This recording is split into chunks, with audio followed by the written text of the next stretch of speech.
Hello YouTube, this is Alpha White Wolf bringing you the latest in the Death Battle reactions. This one being Ryu versus Jin. Okay, so I remember Ryu from his fight against Scorpion in a previous Death Battle. Not very familiar with Jin, but that's just because I'm not much of a fighting game player. It's just not my genre. But I'm willing to see exactly what these two have to offer. So without further delay, let me go ahead and put these on. Alright. Here we go.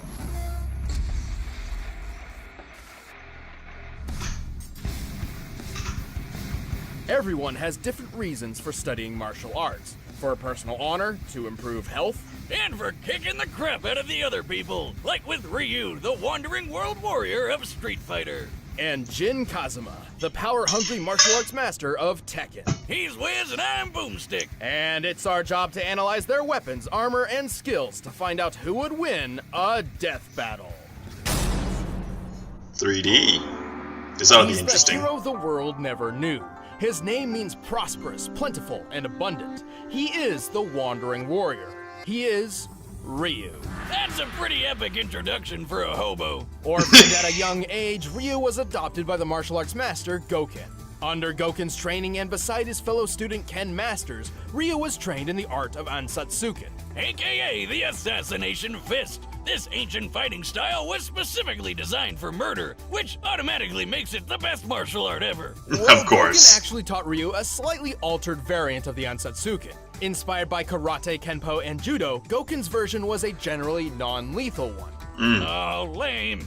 But the deadly side of the martial art lived on in Goken's brother, Akuma, who would ultimately prove to be Goken's downfall.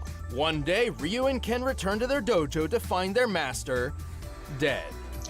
Kind of. He got better later. But Ryu didn't know that, What? so he swore to wander the earth We didn't know that either. Until he could take down Akuma himself. With the Ansatsuken style, Ryu is a master at close-quarter combat. With such techniques as the Shoryuken uppercut and the flying hurricane kick, he can take down most foes in mere seconds. He's like a living helicopter of pain, but he can also use his ki as a weapon, firing a fireball of energy from his palms. Say it with me, Hadouken! Goken's version of the Ansatsuken also taught Ryu several defensive techniques, including the skill to parry most other attacks with precise timing. And with all these awesome powers of whooping ass, Ryu eventually made his way to the World Warrior Tournament. With his skills, Ryu quickly reached the top of the competition. For the title of World Warrior, he faced his toughest opponent yet, Sagat. Who ended up beating the shit out of him. But Sagat was surprisingly a pretty good sport, so when he thought the fight was over, he offered Ryu a hand up. And in that moment, something dark swelled from within Ryu's consciousness. A force so fierce and destructive, he couldn't contain it. And he lashed out. With an enraged shout and an explosion of blood, Ryu emerged as champion over Sagat's near-dead body. Ryu's dark side had been unleashed. This was the Satsui no Hado. A violent inner force so extreme, its name actually means surge of murderous intent. If I had to knowingly father a child, I know what I'm naming him. Under the influence of the Satsui no Hado, Ryu falls into an uncontrollable rage known as Evil Ryu, where his physical and spiritual power skyrockets. He can even teleport and use Akuma's favorite technique, the Shungoku Satsu, which literally translates to instant hell murder. Oh, shit, now I gotta have two kids that I care about. The Shungoku Satsu, or Shurei Demon, is a fatal move which attacks the very soul of its victims with the gravity of all their past sins. To make them die 1,000 deaths. But while the Satsui no Hado is a manifestation of Ryu's dark side, he has achieved balance with the light. This is called Mu no Ken, or the power of nothingness. Wait, that doesn't make any sense. What's he gonna do with nothing? By focusing on mental and spiritual refinement and detachment, Ryu has achieved the ultimate state of being. This begets a power strong enough to match and even surpass the Satsui no Hado. Oh yeah, that's how Goken survived Akuma's hell murder attack. And now Ryu's got the same power. Look at him go. With all this power, Ryu's performed some incredible feats. Aside from winning the World Warrior tournament, he's dodged bullets, destroyed skyscrapers, and survived Balrog's gigaton blow. Yeah, remember him from that boxing match we did? He's strong enough to kill an elephant in one punch. Ryu is so tough that he's survived getting impaled. And when he goes evil mode, he can just walk through gunfire. He's strong enough to lift this enormous boulder over his head. By estimating the boulder's volume compared to Ryu's height and assuming a sandstone composition, we can determine it must weigh at least 36 tons. Plus, there's a guy sitting on top of the boulder, and he's lifting his own boulder. Man, Oro's cool. While Ryu's fighting record isn't perfect, his wins far outnumber his losses. He's defeated his friend Ken, the dictator M. Bison, and even a genetically engineered super warrior named Seth. But those were just pit stops compared to his frequent battles with Akuma. And if you don't know, Akuma shattered an island with a single punch, split Ayers Rock in half in Australia, and jumped to the ocean surface from 4,000 feet below in 3 seconds, while destroying a submarine. That's about 3,000 miles per hour, by the way, and I guess he just powered through the bends. Yeah, he's definitely final boss material. And so, years after Akuma's attack on his foster father, Ryu faced him for the final time. And with the power of Mu no Ken on his side, Ryu was victorious. All in a day's work for everyone's favorite Street Fighter. You had the power to actually defeat that beast. Now show it to me. This power is not your defeat. This is the power to push forward. If you met Jin Kazuma when he was just a boy, you wouldn't figure he'd grow up to be one of the most dangerous men to ever live. Unless you already Those know eyebrows. his super deadly and super crazy family. Jin was raised by his single mother, who taught him the Kazuma family-style martial arts after his father abandoned them. Story of my life. No, really, those training days with Mama Boomstick were some of the best times of my life. One day, Jin's mother sensed a great Boomstick evil is still turn. my favorite. She told him that if anything were to happen to her, he should seek out his grandfather, Heihachi Mishima. Right on cue, a big-ass ogre showed up and attacked him. When Jin came to, his mom and Shrek were nowhere to be seen. Don't you hate it how moms are always right? Thankfully, it wasn't too difficult for Jin to find Heihachi. Yeah, he's super rich and has a really tall building. Kinda hard to miss. So rich, in fact, that Heihachi owned a multinational conglomerate empire with its own banking, weaponry, military forces, and, just for kicks, a martial arts tournament. Whoa! Why didn't Mom tell him about this? Time to collect on those missing Christmas presents, Granddad. Well, she also forgot to mention that Heihachi is a terrible father who's obsessed with throwing his own son off cliffs. Nobody's perfect, I guess. Regardless, under Heihachi's guidance, Jin trained and perfected the Mishima Ryu fighting style. With 2 types of martial arts mastered, he's got all sorts of techniques that can pack a punch. Such as the flash punch combo and the electrically charged lightning screw uppercut. Or his famous 10-hit combo chain. Once he gets you stuck in his flurry of punches and kicks, you're not going anywhere until he finishes you off with a classic dragon uppercut. With these talents and a thirst for revenge, Jin entered his grandfather's King of Iron Fist tournament. There, he came face to face with the ogre once again. But instead of, interrogating him to find out what happened to his mother, Jin just killed him. Nice job, stupid. There goes the only lead you had. Yeah, nothing tastes better than sweet, sweet revenge. Except for maybe Mom's cooking. Well, unfortunately, it didn't last long, because he got shot up by his grandfather. Oh, that son of a bitch. Mama always said never trust a bald man who tells his barber, give me the Wolverine. But Jin had a little surprise for Heihachi, and for himself, actually. Thanks to his family line, he has inherited the dreaded and parasitic Devil Gene. Which turns him into a flying, laser-shooting demon person. Now that's one genetic disorder you can sign me up for. News then. I've been working on an artificial digestible version of the Devil Gene myself. Oh yeah? Would that happen to be the chewy fruit candy in the blue bucket? What did you do? Well, my dog Jack Spaniels was wandering around scrounging for food as he does, and I was wondering why he suddenly grew horns. You've got to be shitting Anyway, compared to his base form, Devil Jin's strength, speed, and durability are better than ever. Devil Jin is strong enough to throw people dozens of feet and even smash them through walls. For this instance in particular, he's pushing Heihachi through the limestone wall of an Aztec pyramid. To do this, Jin must have struck the wall with force equal to at least 10 tons per square inch. Hell, Jin is stronger than this guy called Raven, who can toss around this giant war robot named Nancy! When compared to real-life robots of similar size and accounting for additional weaponry and gear, this machine should weigh anywhere between 15 to 30 tons. Also, Jin is fast enough to dodge bullets and fly into orbit, And survive falling all the way back down! which puts his maximum flight speed over escape velocity. That's more than 25,000 miles per hour. He can even punch so fast he causes shock waves. That's right, Jin throws punches faster than the speed of sound. Remind me never to give him a high five. Fairly reasonable considering his grandfather can catch bullets in his teeth from just 20 feet away. And surely Jin can do better than that. Heihachi doesn't even have the devil gene. That's right, the devil gene traces back not to Heihachi, but to Jin's grandmother. Who freaking rides tigers? As a result, Heihachi's son Kazuya inherited the devil gene and passed it on to Jin. Kazuya's powers are basically the same as Jin's, and he's shown just how far the devil form can go. He's shot a blast powerful enough to erupt a volcano and survived a satellite laser straight out of Independence Day. This is the same laser that once shot the robotic soldier Gunjack. By measuring the blast radius and resulting devastation, the laser's firepower appears to equal 3.7 megatons of TNT. You know the bomb that got dropped on Nagasaki in World War the sequel? Yeah, this laser's like 176 of those hitting all at once.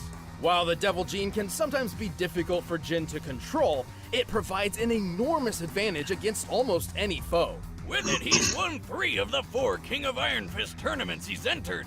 He's defeated Heihachi, Kazuya, and even the supposed OG Devil Man himself, Azazel. Too bad he had to start World War II sequel just to find him. Kind of a dick move. Jin's certainly no angel, and hardly a hero. Still, when it comes down to it, he is the child of destiny, and not even the devil's blood can seal his fate. Can't you understand? All this fighting is pointless. It's never gonna end. It will end with this bloodline. And that is why I fight. All right, the combatants are set. Let's end this Sounds debate kinda once and angsty. for all. But first, all this talk of gin is making me want to pour a glass and eat some delicious Blue Apron. Add. Okay, so where do you even begin with this?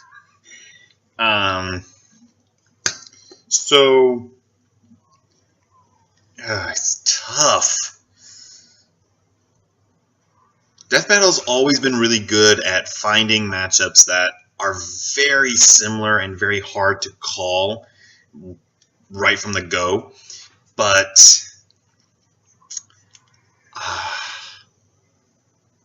I think that Ryu's abilities seem to be a little bit more impressive. Certainly a lot of Ryu's enemies seem more bigger and badder. Yeah. A lot of Ryu's enemies seemed like they were bigger and badder than Jin's enemies. And I think that anything that Ryu has taken and can dish out is beyond anything what that Jin can do. So Ryu is my bet.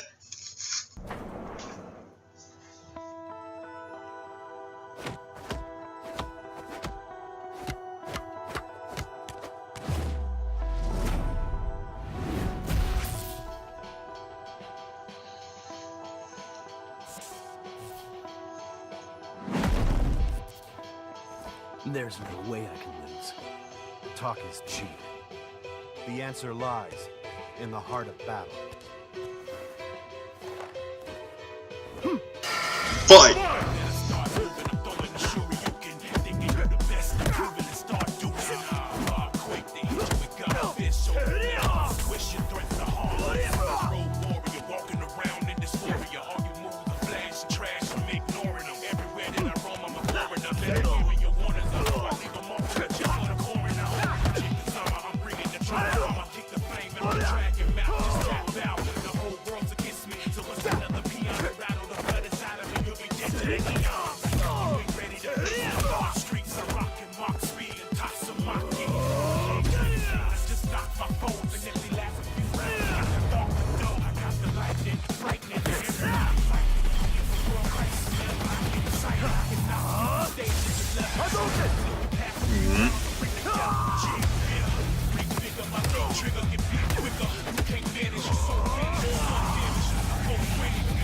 Ryu's bringing out a lot of heavy hitters very soon.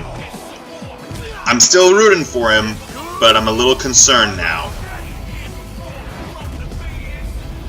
You can do better than that. Come on. I shall show you fear. Okay.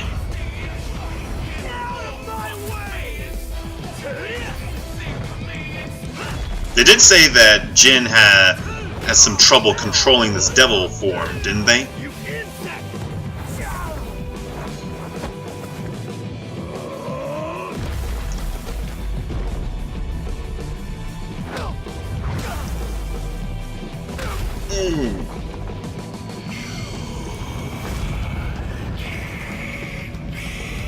Uh-oh.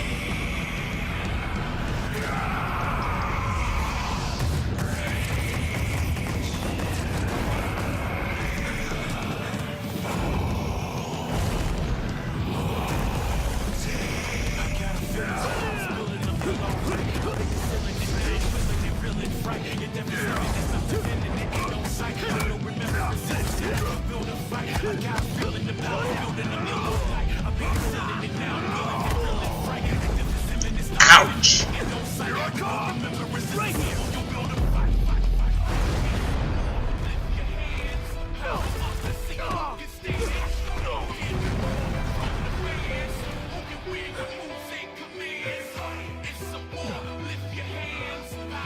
Uh-oh.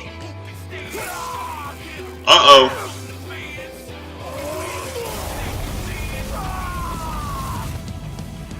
Okay. Wait, what? That's right, that's right! Ooh!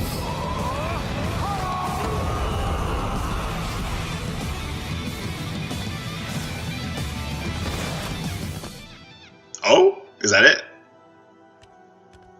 I walk the path of the true warrior. KO! Oh, I get why it's called the power of nothingness now. Okay. There's nothing left in his chest. This one was a tricky match to decipher. Both Ryu and Jin had many displays of incredible feats, but very few truly showcased the upper limits of their power. We know that in their base forms, both could lift around 30 tons and move at supersonic speeds. Also, we know Ryu could maintain a much better level of control and discipline in Muno Ken than Jin in Devil form. Okay. Yeah, hardcore Tekken fans know he had pretty good control over it in that Blood Vengeance movie, but it's pretty inconsistent with game canon. Even Tekken's creator has said it's not canon. Also, Jin's fall from orbit feat was impressive, but it is hard to quantify due to its presentation. Even if we assume we are to take it literally, a man of Jin's size landing at terminal velocity would equal around 18 tons of force. But to find their limits, we had to scale them to comparable characters. Scaling Jin to his father Kazuya was logical. Kazuya survived that 3.7 megaton laser blast, and it's clear it was necessary for him to be in devil form to do so. Kazuya's own laser blast was strong enough to help kick off a volcano's eruption, a feat which could require up to 100 megatons of TNT. But that's a very generous estimate, and its actual potency is likely much less. Since their power comes from the same place, and Jin's even defeated Kazuya before, it's safe to say Jin can do all this too. As for Ryu, we knew exactly who we had to scale him to. Let's talk about Akuma. First off, just to prove this scaling is reasonable, Ryu and Akuma share very similar abilities. Both were trained in the Otsutsuken fighting style, and both possessed the Satsui no Hado. They fought each other several times, and when the story was all said and done, Ryu emerged ultimately victorious based on his skill alone. Now that that's out of the way, let's watch Akuma punch an island to death. With a single strike, Akuma managed to break apart an entire island so thoroughly that Ryu, who was on the island, was left floating helplessly in nearly clear water. Assuming the island is somewhat circular, we've estimated the volume and deduced that in order to fragment the island like this, Akuma's punch must have been over 400 megatons of TNT. That's more than 4 times stronger than anything a Devil Gene has pulled off. And Ryu takes blows from this guy all the time. Sure, Ryu wasn't getting hit with 400 megatons every time Akuma landed a punch, but the most a Devil Gene carrier has ever survived amounts to less than 1% in comparison. Even if Jin could survive a strike as strong as Kazuya's volcano feat, it still pales in comparison. The fact that Ryu survived being on the island as it was blown apart helps justify this scaling too. Well, Jin still takes the speed advantage with that flight into orbit, but it doesn't mean much when the difference of power and toughness is this massive. When it came down to it, Ryu's strength, durability, and control were just too far out of Jin's reach. Okay. Wiz, we forgot a feat. You remember that gun Jack robot? A later model of Jack once destroyed a meteor. Couldn't we just scale Jin to that? Well, it's unsupported by canon material, but even if we did, guess who destroyed an even bigger meteor? Akuma? Akuma. Damn. Well, chin up, everybody. Ryu's taking care of business. The winner is Ryu. Thanks for watching. If you guys want exclusive commentary on the episode, just click that little box right over there. And if you want the battle music from this episode, you can get it by clicking the link in the description. You know this by now. Next time. No!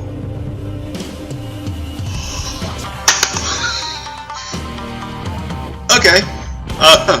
Okay. Oh my god. Wow. Okay. Alright, let me just put these up.